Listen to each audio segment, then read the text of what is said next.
Olá pessoal, vamos dar continuidade ao nosso curso de Direito Processual do Trabalho. Bom, na aula anterior, nós conversamos sobre os embargos de declaração, vimos as peculiaridades dos embargos de declaração e nessa aula nós vamos partir aí para o nosso segundo recurso trabalhista. Nessa aula nós vamos estudar o famoso RO, chamado aí de recurso ordinário. Bom, o recurso ordinário é o principal recurso da área trabalhista. No direito processual do trabalho, o recurso ordinário faz as vezes da apelação do processo civil. Então, no direito processual do trabalho, nós não falamos em apelação. Onde eu imaginar apelação no direito processual do trabalho, eu tenho que lembrar que não existe apelação e que, na verdade, o recurso é o recurso ordinário. Tá legal? No nosso primeiro slide aí, coloquei para os senhores o fundamento legal do recurso ordinário. Então ele vem previsto no artigo 895 da CLT, que dispõe no seguinte sentido: cabe recurso ordinário para a instância superior, inciso 1, das decisões definitivas ou terminativas das varas e juízos no prazo de 8 dias. Volta aqui para mim, daqui a pouquinho a gente continua no slide. Bom, então esse slide mostra para a gente que cabe recurso ordinário das decisões terminativas e das decisões definitivas das varas e juízos do trabalho. Na verdade, da vara do trabalho. Eu tenho que lembrar aqui, então, que eu estou falando de primeiro grau de jurisdição. Então, em outras palavras, da sentença proferida pelo juiz do trabalho, se aquela sentença não for oco, omisso, contraditório, obscuro, o recurso cabível é o recurso ordinário, com base aí no artigo 895, inciso 1 da CLT. E no inciso 2 nós temos uma outra modalidade de recurso ordinário. Olha lá o que dispõe o inciso 2. Então também cabe recurso ordinário das decisões definitivas ou terminativas dos tribunais regionais, em processo de sua competência originária, no prazo de 8 dias, quer nos dissídios individuais, quer nos dissídios coletivos. Então o inciso 2 ele mostra para a gente o outro tipo de recurso ordinário. Então o recurso ordinário do inciso 2 é o recurso ordinário que cabe das decisões dos TRTs, dos Tribunais Regionais do Trabalho, nos processos de sua competência originária, quer dissídio individual, quer dissídio coletivo. Então, se um processo começou na segunda instância, ou seja, no Tribunal Regional do Trabalho, o recurso cabível contra aquela decisão, contra aquele acórdão do TRT nessas ações de competência originária, o nome do recurso que vai para o TST não é recurso de revista, mas sim recurso ordinário com base no inciso 2 do artigo 895 da CLT. Legal, pessoal? Essas são, então, as considerações iniciais. Vamos aí no próximo slide ver a hipótese de cabimento, desse recurso, do recurso ordinário. Olha lá. Então, ele é cabível não somente de sentença, sendo possível também sua interposição contra acórdãos proferidos pelos TRTs e sua competência originária, tanto no dissídio individual como nos dissídios coletivos. Então, olha só, normalmente a gente vai para a prova imaginando, cabe RO de sentença, porque o RO é a apelação do processo do trabalho.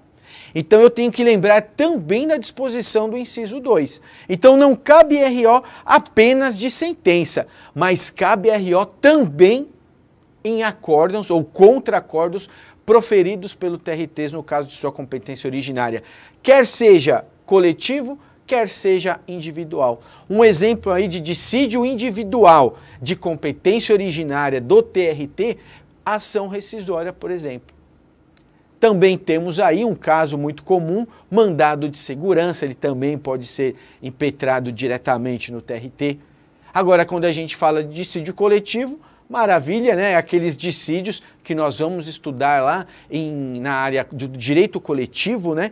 Mas é aquele dissídio que tem como partes sindicato de um lado ou a empresa do outro, ou então entre sindicatos. Legal? Aí eu estou falando do direito coletivo.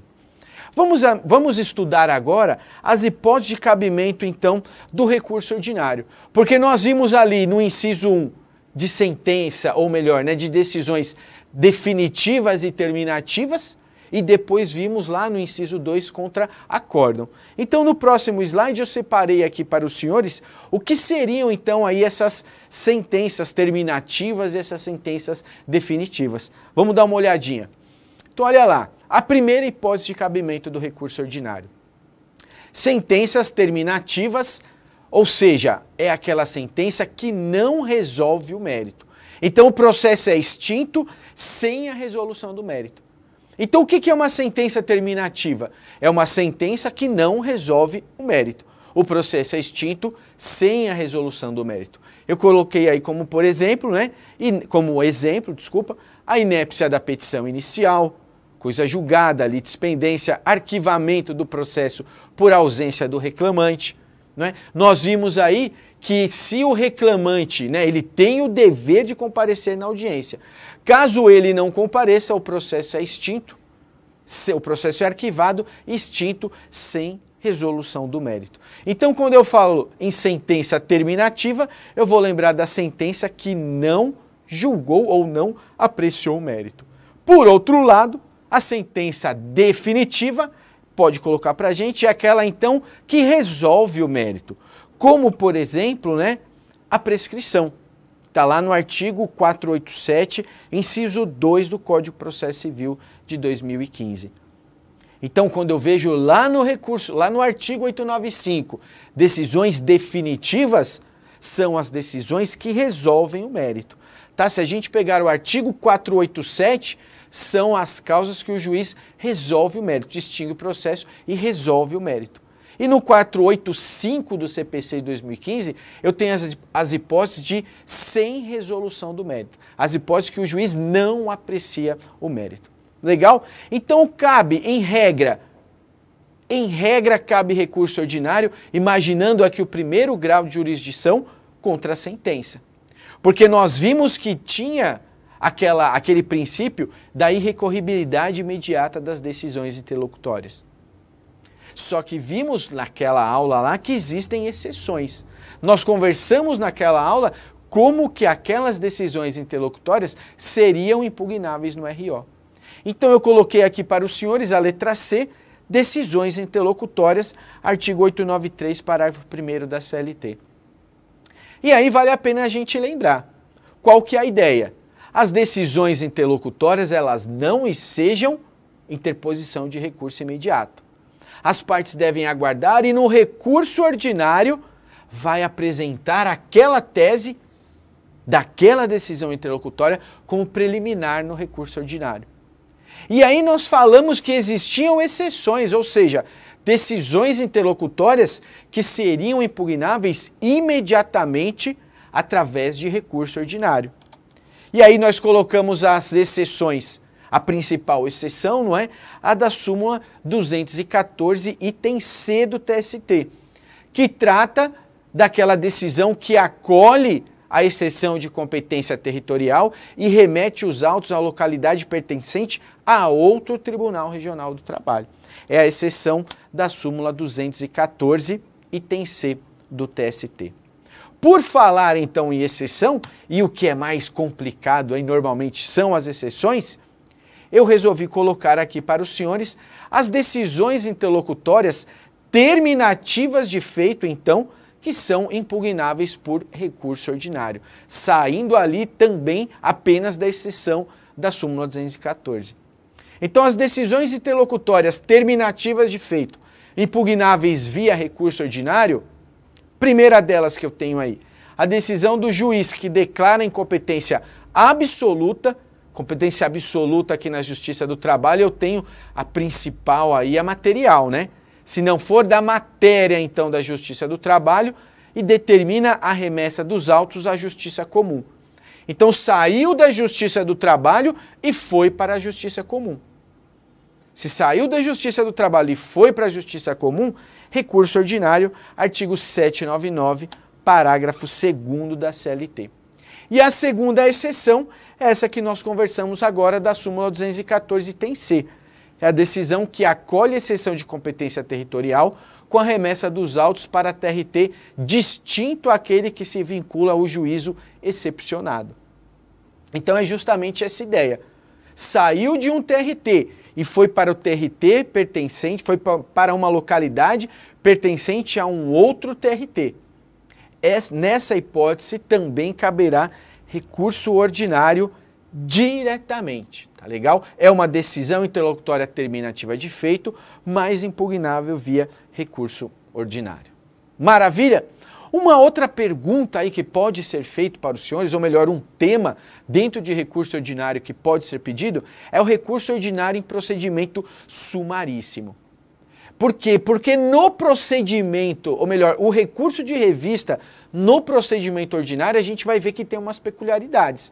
Então, por conta disso, a banca adora confundir a cabeça aí de quem está fazendo a prova. Então, quando eu falo em recurso ordinário no sumaríssimo, eu vou lembrar do parágrafo 1º do artigo 895 da CLT. O parágrafo 1º, o inciso 1 do parágrafo 1º, ele não está em vigor, ele foi vetado, ele não vale. Por que que eu gosto de colocar, sempre eu coloco? Porque a banca pode fazer a confusão. Então, justamente sabendo que não existe, a banca pode colocar essa informação como se ela fosse verdadeira. E aí, então, eu gosto de lembrar aos senhores que não existe essa peculiaridade para o RO no procedimento sumaríssimo. Então, olha lá. Somente será cabível por violação de lei, contrariedade à súmula uniforme do TST ou violação direta da Constituição. Não se admite o recurso adesivo. Então, eu não aplico esse dispositivo. Então, se cair isso na prova que os senhores estão fazendo, não caiam nessa pegadinha. Legal? Mas o que pode ser pedido sobre procedimento sumaríssimo do recurso ordinário, melhor dizendo, no procedimento sumaríssimo? Quando pede, eles pedem justamente o texto de lei do inciso 2. Põe pra gente na tela, então, o que dispõe. E aí é apenas uma regrinha que eu preciso decorar. Recebido no tribunal, será imediatamente distribuído, devendo o relator liberá-lo no prazo de 10 dias. É isso daqui que eles gostam de pedir. E a secretaria do tribunal ou da turma colocá-lo imediatamente em pauta para julgamento sem revisor. Então lá eu não tenho a figura do revisor. E o prazo aqui, que deve ser liberado, é esse prazo de 10 dias. Então tomem cuidado apenas com esse detalhe. Então eu não tenho revisor lá no procedimento sumaríssimo. O inciso 3 coloca pra gente uma outra regrinha aí que pode ser pedida, né, pela banca. Terá parecer oral do representante do Ministério Público do Trabalho, né, no caso aqui, presente à sessão de julgamento, se esse entender necessário o parecer, com registro na certidão. Então, parecer oral do MP, se ele entender necessário. Tá legal? Então, são essas regras que poderiam ser pedidas quando eu falo em procedimento sumaríssimo. Mas para terminar aí, vamos ver também o inciso 4, que trata aí também do procedimento sumaríssimo. Põe pra gente na tela. Terá acórdão consistente unicamente na certidão de julgamento, com a indicação suficiente do processo e da parte dispositiva, e das razões de decidir do voto prevalecente. Se a sentença for confirmada pelos próprios fundamentos, a certidão de julgamento registrando tal circunstância servirá de acórdão. Então notem aí que no procedimento sumaríssimo eu não tenho tanta formalidade ou tantas formalidades como existe no procedimento ordinário. Tá? Então o acórdão aí, ele tem essa, vamos dizer assim, esse resumo, né? É um acórdão diferenciado. Tá legal? Então tomem cuidado aí apenas com essa regrinha, com essas regrinhas, quando nós falamos do procedimento sumaríssimo. Legal? Um outro assunto que nós vamos conversar, e aí a gente vai ver que sempre em teoria geral, né, que foi aquela parte que nós estudamos no começo, elas sempre vão se repetir de acordo com nos recursos específicos que nós vamos estudar. Legal? Vamos ver aí os efeitos do recurso ordinário. Como regra, quero lembrar os senhores que eu tinha aquela peculiaridade que já foi estudada. Unicamente de efeito devolutivo, eu não tenho efeito suspensivo. Então essa é a regrinha do recurso ordinário. Em dissídio individual, a regra é o efeito devolutivo. Eu não tenho efeito suspensivo. Agora, se a parte quiser pedir o efeito suspensivo, o que ela tem que fazer? Entrar com uma ação cautelar, entrar com uma tutela cautelar que deve ser distribuída no TRT, diretamente no TRT. É a súmula 414, item 1 do Tribunal Superior do Trabalho. Agora, quando eu falo em dissídio coletivo, eu tenho a ideia do efeito suspensivo. Possibilidade do efeito suspensivo. Então, eu tenho o efeito devolutivo, até porque ele é a regra dos recursos, com a possibilidade de efeito suspensivo que poderá ser concedida pelo juiz, no caso aqui, pelo tribunal, porque o dissídio coletivo, ele tramita no tribunal. Tá legal, pessoal? Efeitos do recurso nós já conversamos e agora vamos ver como é que funciona o processamento do RO.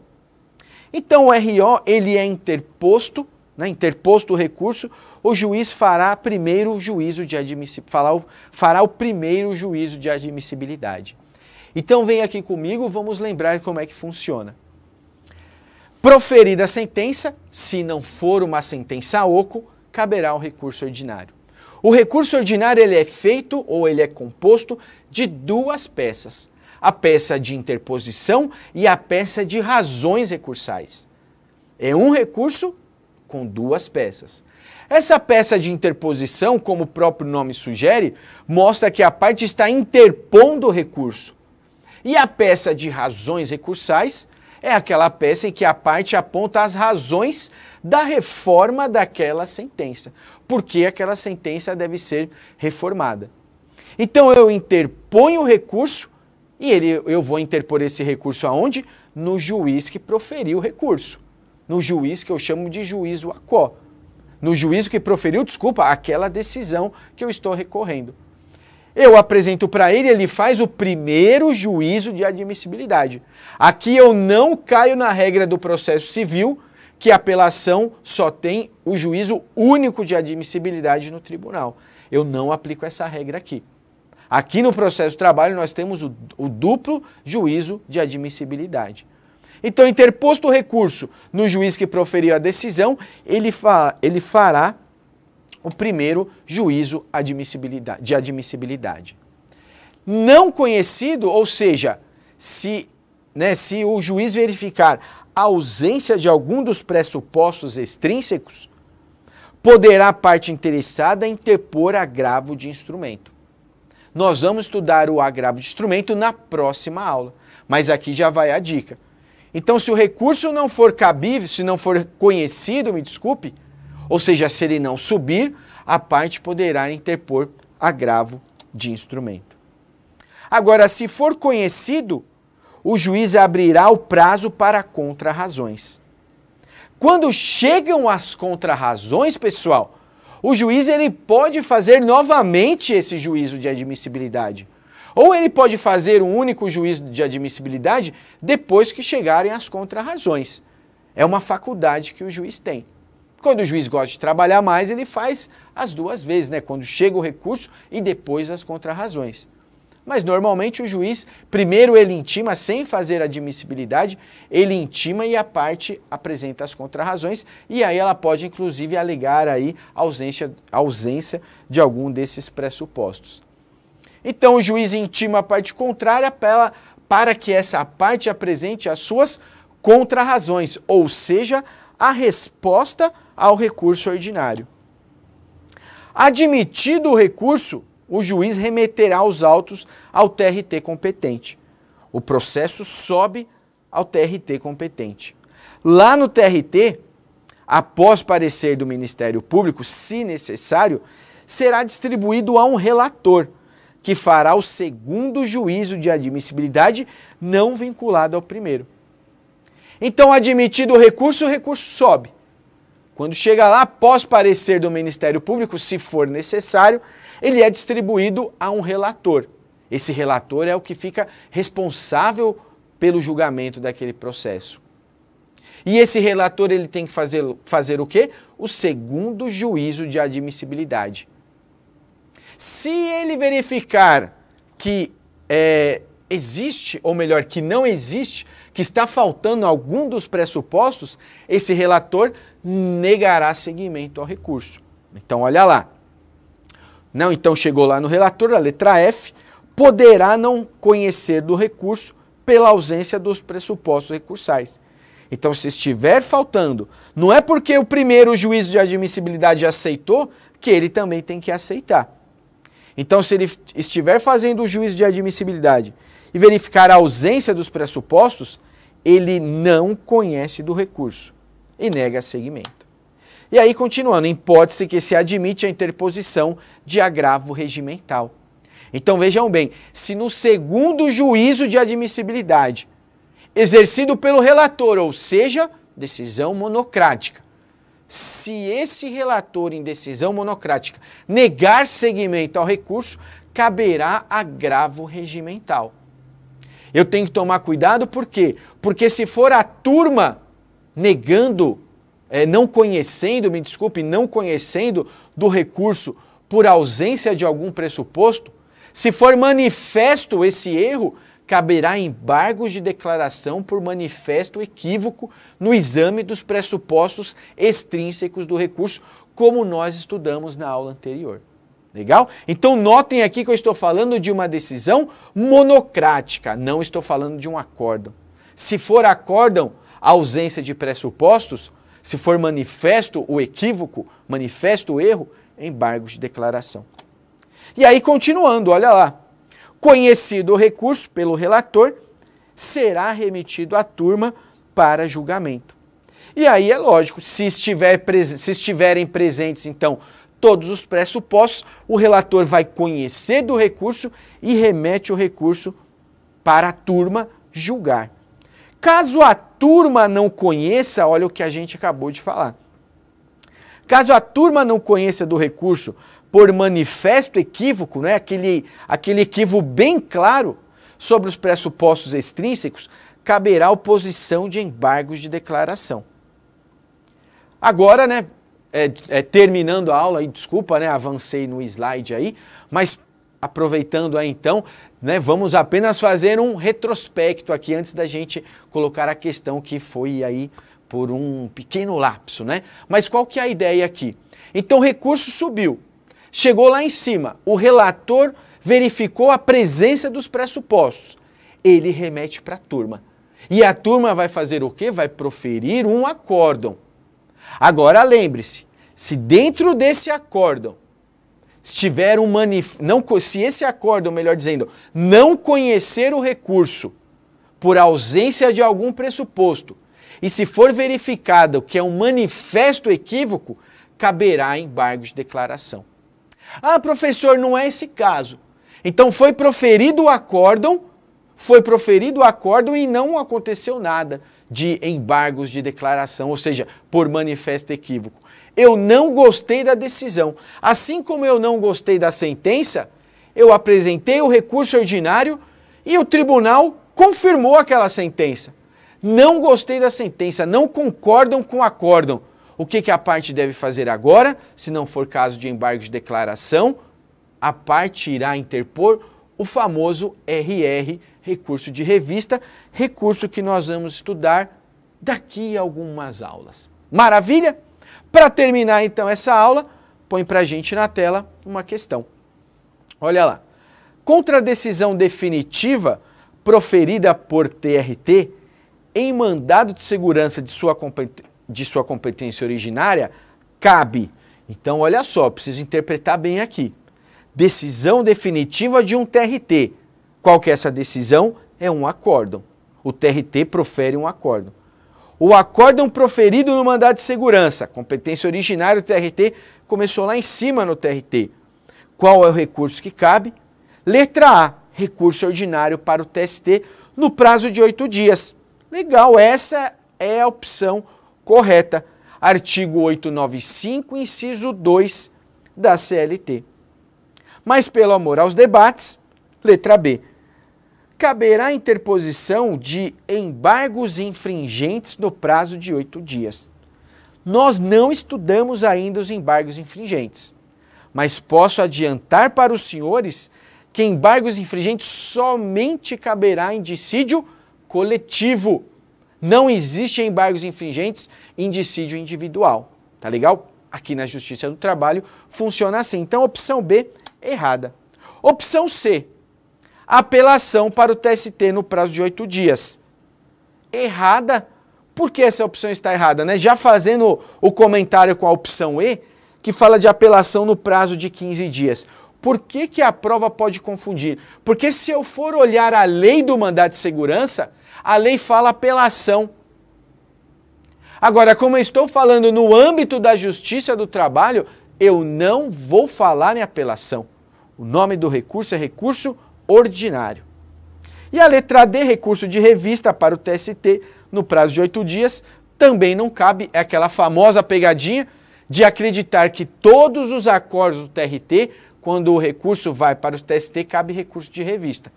Então não caiam nessa pegadinha também, tá legal? Então o gabarito, nosso gabarito aqui, opção A, recurso ordinário para o TST no prazo de 8 dias, fundamento legal, artigo 895, inciso 2 da CLT. Tá legal, pessoal? Chegamos aí ao final dessa aula, espero que vocês tenham aproveitado o nosso conteúdo e aguardo vocês na nossa próxima aula de Direito Processual do Trabalho. Um forte abraço e até já!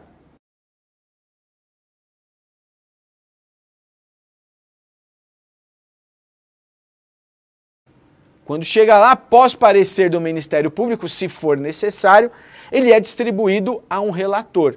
Esse relator é o que fica responsável pelo julgamento daquele processo. E esse relator ele tem que fazer o quê? O segundo juízo de admissibilidade. Se ele verificar que existe, ou melhor, que não existe, que está faltando algum dos pressupostos, esse relator negará seguimento ao recurso. Então, olha lá. Não, então chegou lá no relator, a letra F, poderá não conhecer do recurso pela ausência dos pressupostos recursais. Então, se estiver faltando, não é porque o primeiro juízo de admissibilidade aceitou, que ele também tem que aceitar. Então, se ele estiver fazendo o juízo de admissibilidade e verificar a ausência dos pressupostos, ele não conhece do recurso e nega seguimento. E aí, continuando, em hipótese que se admite a interposição de agravo regimental. Então, vejam bem, se no segundo juízo de admissibilidade, exercido pelo relator, ou seja, decisão monocrática, se esse relator em decisão monocrática negar seguimento ao recurso, caberá agravo regimental.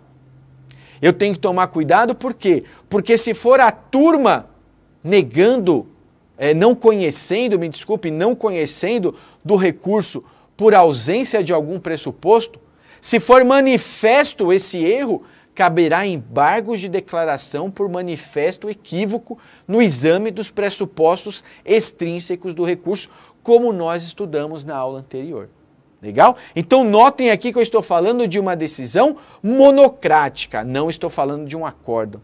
Se for acórdão, ausência de pressupostos, se for manifesto o equívoco, manifesto o erro, embargos de declaração. E aí, continuando, olha lá. Conhecido o recurso pelo relator, será remetido à turma para julgamento.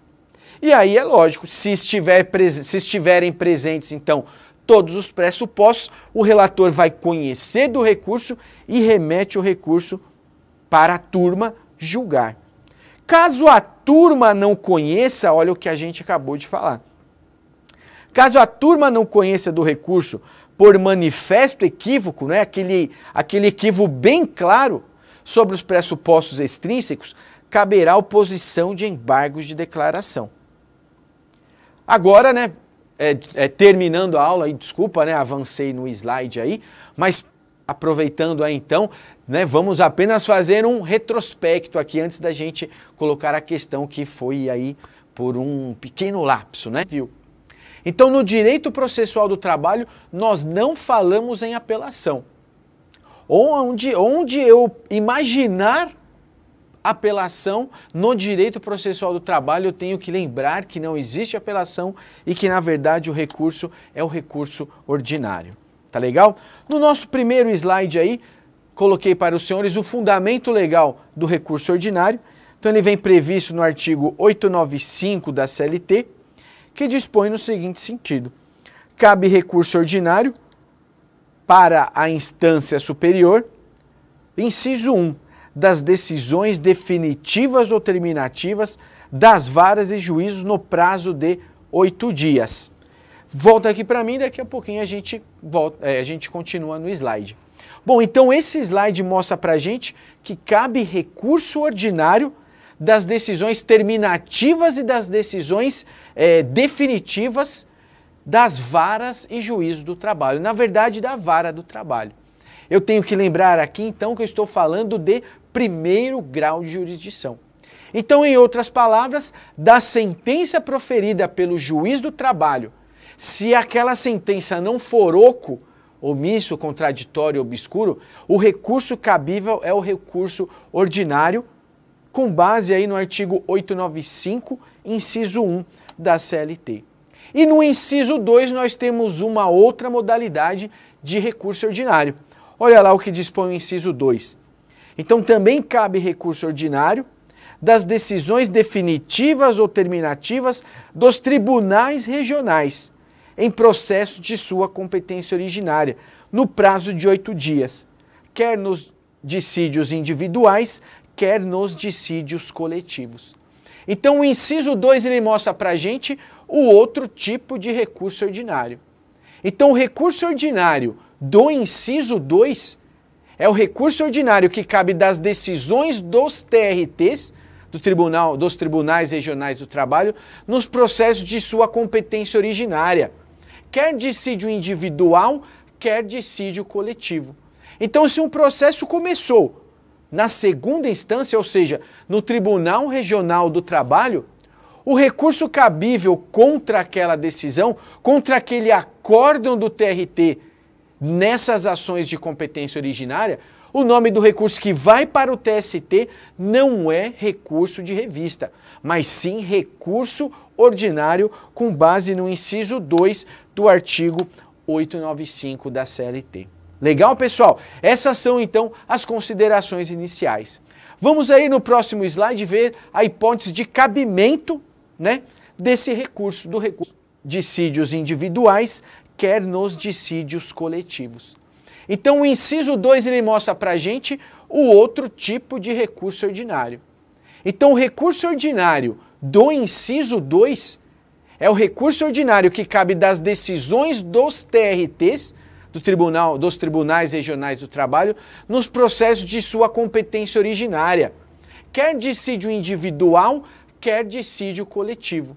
Então, se um processo começou na segunda instância, ou seja, no Tribunal Regional do Trabalho, o recurso cabível contra aquela decisão, contra aquele acórdão do TRT nessas ações de competência originária, o nome do recurso que vai para o TST não é recurso de revista, mas sim recurso ordinário com base no inciso 2 do artigo 895 da CLT.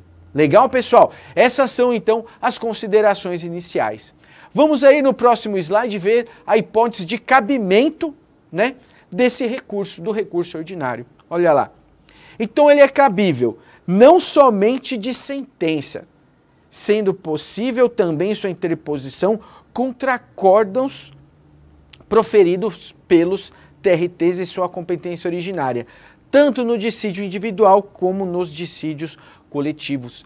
Então, olha só, normalmente a gente vai para a prova imaginando, cabe RO de sentença, porque o RO é a apelação do processo do trabalho. Então eu tenho que lembrar também da disposição do inciso 2. Então não cabe RO apenas de sentença, mas cabe RO também em acórdãos ou contra-acórdãos proferidos pelo TRT no caso de sua competência originária, quer seja coletivo, quer seja individual. Um exemplo aí de dissídio individual de competência originária do TRT, ação rescisória, por exemplo. Também temos aí um caso muito comum, mandado de segurança, ele também pode ser impetrado diretamente no TRT. Agora, quando a gente fala de dissídio coletivo, maravilha, né? Aqueles dissídios que nós vamos estudar lá na área do direito coletivo, né?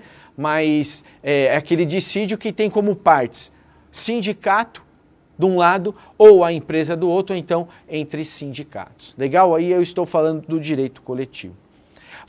Vamos estudar agora as hipóteses de cabimento, então, do recurso ordinário. Porque nós vimos ali no inciso 1 de sentença, ou melhor, né, de decisões definitivas e terminativas, e depois vimos lá no inciso 2 contra acórdão. Então, no próximo slide, eu separei aqui para os senhores o que seriam, então, aí essas sentenças. Vai para a prova imaginando, cabe RO de sentença. Porque o RO é a apelação do processo do trabalho. Então eu tenho que lembrar também da disposição do inciso 2. Então não cabe RO apenas de sentença, mas cabe RO também em acórdãos ou contra-acórdãos proferidos pelo TRT no caso de sua competência originária, quer seja coletivo, quer seja individual. Um exemplo aí de dissídio individual de competência originária do TRT, ação rescisória, por exemplo. Também temos aí um caso muito comum, mandado de segurança, ele também pode ser impetrado diretamente no TRT. Agora, quando a gente fala de dissídio coletivo, maravilha, né? Aqueles dissídios que nós vamos estudar lá na área do direito coletivo, né? Mas é aquele dissídio que tem como partes sindicato de um lado ou a empresa do outro, ou então entre sindicatos. Legal? Aí eu estou falando do direito coletivo. Vamos estudar agora as hipóteses de cabimento, então, do recurso ordinário. Porque nós vimos ali no inciso 1 de sentença, ou melhor, né, de decisões definitivas e terminativas, e depois vimos lá no inciso 2 contra acórdão. Então, no próximo slide, eu separei aqui para os senhores o que seriam, então, aí essas sentenças terminativas e essas sentenças definitivas. Vamos dar uma olhadinha. Então, olha lá, a primeira hipótese de cabimento do recurso ordinário. Sentenças terminativas, ou seja, é aquela sentença que não resolve o mérito. Então, o processo é extinto sem a resolução do mérito. Então, o que é uma sentença terminativa? É uma sentença que não resolve o mérito. O processo é extinto sem a resolução do mérito. Eu coloquei aí como, por exemplo, né,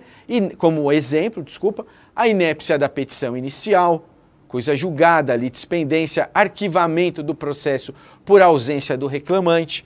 Né? Nós vimos aí que se o reclamante, né, ele tem o dever de comparecer na audiência, caso ele não compareça, o processo é extinto, o processo é arquivado, extinto, sem resolução do mérito. Então, quando eu falo em sentença terminativa, eu vou lembrar da sentença que não julgou ou não apreciou o mérito. Por outro lado, a sentença definitiva, pode colocar para a gente, é aquela então que resolve o mérito. Como, por exemplo, né, a prescrição. Está lá no artigo 487, inciso 2 do Código de Processo Civil de 2015. Então, quando eu vejo lá no recurso, lá no artigo 895, decisões definitivas, são as decisões que resolvem o mérito. Tá? Se a gente pegar o artigo 895 da CLT. O parágrafo 1º, o inciso 1 do parágrafo 1º, ele não está em vigor, ele foi vetado, ele não vale. Por que eu gosto de colocar, sempre eu coloco? Porque a banca pode fazer a confusão. Então, justamente sabendo que não existe, a banca pode colocar essa informação como se ela fosse verdadeira. E aí, então, eu gosto de lembrar os senhores que não existe essa peculiaridade para o RO no procedimento sumaríssimo. Então, olha lá. somente será cabível por violação de lei, contrariedade à súmula uniforme do TST ou violação direta da Constituição. Não se admite o recurso adesivo. Então, eu não aplico esse dispositivo. Então, se cair isso na prova que os senhores estão fazendo, não caiam nessa pegadinha. Legal? Mas o que pode ser pedido sobre procedimento sumaríssimo do recurso ordinário, melhor dizendo, no procedimento sumaríssimo? Quando pede, eles pedem justamente o texto de lei do inciso 2. Põe pra gente na tela, então, o que dispõe. E aí é apenas uma regrinha que eu preciso decorar. Recebido no tribunal, será imediatamente distribuído, devendo o relator liberá-lo no prazo de 10 dias. É isso daqui que eles gostam de pedir. E a secretaria do tribunal ou da turma colocá-lo imediatamente em pauta para julgamento sem revisor. Então lá eu não tenho a figura do revisor. E o prazo aqui, que deve ser liberado, é esse prazo de 10 dias. Então tomem cuidado apenas com esse detalhe. Então eu não tenho revisor lá no procedimento sumaríssimo. O inciso 3 coloca pra gente uma outra regrinha aí que pode ser pedida, né, pela banca. Terá parecer oral do representante do Ministério Público do Trabalho, né, no caso aqui, presente à sessão de julgamento, se esse entender necessário o parecer, com registro na certidão. Então, parecer oral do MP, se ele entender necessário. Tá legal? Então, são essas regras que poderiam ser pedidas quando eu falo em procedimento sumaríssimo. Mas, para terminar, aí vamos ver também o inciso 4, que trata aí também do procedimento sumaríssimo. Põe pra gente na tela. Terá acórdão consistente unicamente na certidão de julgamento, com a indicação suficiente do processo e da parte dispositiva, e das razões de decidir do voto prevalecente.